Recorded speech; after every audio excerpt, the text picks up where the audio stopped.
எல்லோருக்கும் வணக்கம். எல்லாரும் எப்படி இருக்கீங்க? நாங்கள் ரொம்ப நல்லா இருக்கிறோம். இன்றைக்கி இந்த வீடியோவில் என்ன பார்க்க போகிறோம் அப்படின்னா, பேபிக்கு மசாஜ் ஆயில், ரோஸ் ஆயில் எப்படி காய்ச்சறதுங்கிறத இந்த வீடியோவில் ஃபுல்லாக டீட்டெயிலாக காட்டியிருக்கேன். வாங்க வீடியோக்குள்ளே போகலாம். இந்த ஆயில் என்ன பர்பஸ்க்காக அப்படின்னா, பேபியோட க்ளோயிங் ஸ்கின்காக.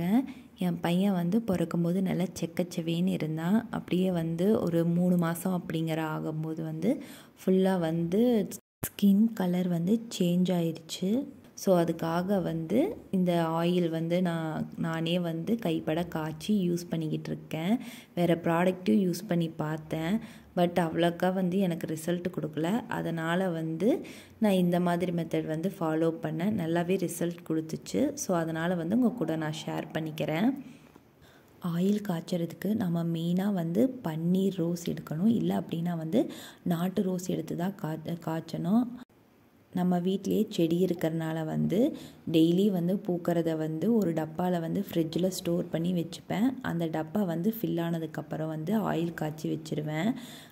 பன்னீர் ரோஸில் காம்பை தனியாகவும் இதழ்களை தனியாகவும் பிரித்து எடுத்து வச்சுட்டு ஃப்ரிட்ஜில் ஸ்டோர் பண்ணி வச்சதுனால ஒரு தடவை தண்ணியில் நல்லா அலாசிட்டு தண்ணியை வடிகட்டுறதுக்காக வேறு ஒரு பாத்திரத்தில் எடுத்து வச்சுட்டேன்.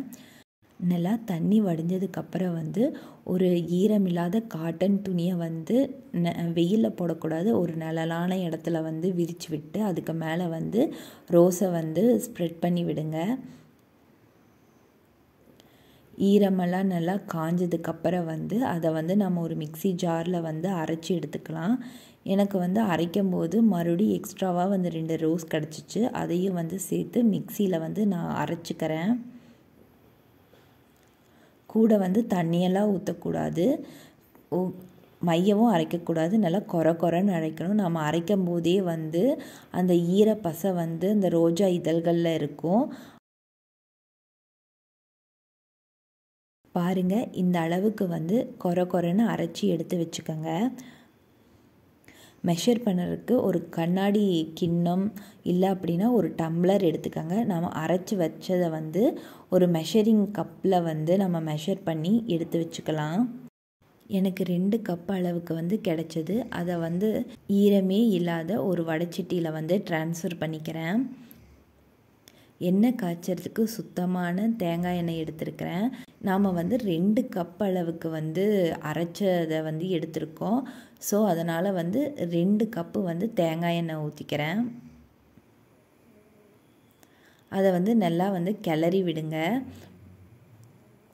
நல்லா கிளறி விட்டதுக்கப்புறம் அடுப்பை ஆன் பண்ணி ஸ்லோ ஃப்ளேமில் வச்சு கிளறி விட்டுக்கிட்டே இருங்க. அப்பப்போ கலர் சேஞ்ச் ஆகிக்கிட்டே இருக்கும். ஃபர்ஸ்ட்டு லைட் பிங்க் கலரில் இருக்கும். இந்த மாதிரி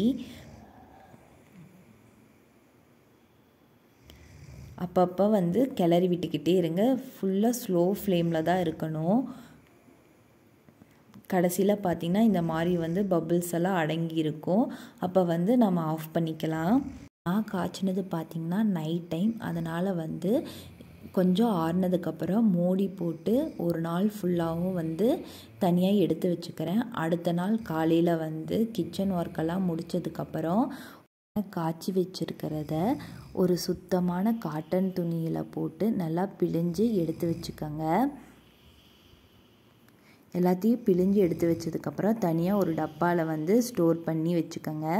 ஃப்ரிட்ஜில் கூட நம்ம ஸ்டோர் பண்ணி வைக்கலாம். இந்த எண்ணெயை பார்த்திங்க அப்படின்னா குழந்தைய குளிப்பாட்டுறதுக்கு முன்னாடியே பாடியில் ஃபுல்லாக அப்ளை பண்ணி நல்லா மசாஜ் பண்ணி விடுங்க. ஒரு 1/2 hour இல்லை அப்படின்னா ஒரு 15 minutes கழித்து குளிக்க வைங்க. இப்படி டெய்லியும் கண்டினியூஸாக பண்ணிக்கிட்டே இருங்க. என் பையனுக்கு பார்த்திங்கன்னா 4 மாதத்துலேருந்து இந்த எண்ணெயை காய்ச்சி யூஸ் பண்ணிக்கிட்டு இருக்கேன். ரொம்ப நல்லாவே ரிசல்ட்டு கொடுத்துருக்கு. இந்த எண்ணெயை பிழிஞ்சதுக்கப்புறம் கிடைக்கிறத மண் மாதிரி இருக்கும். அதை நம்ம ஃபர்டிலைசராக கூட யூஸ் பண்ணிக்கலாம் செடிகளுக்கு.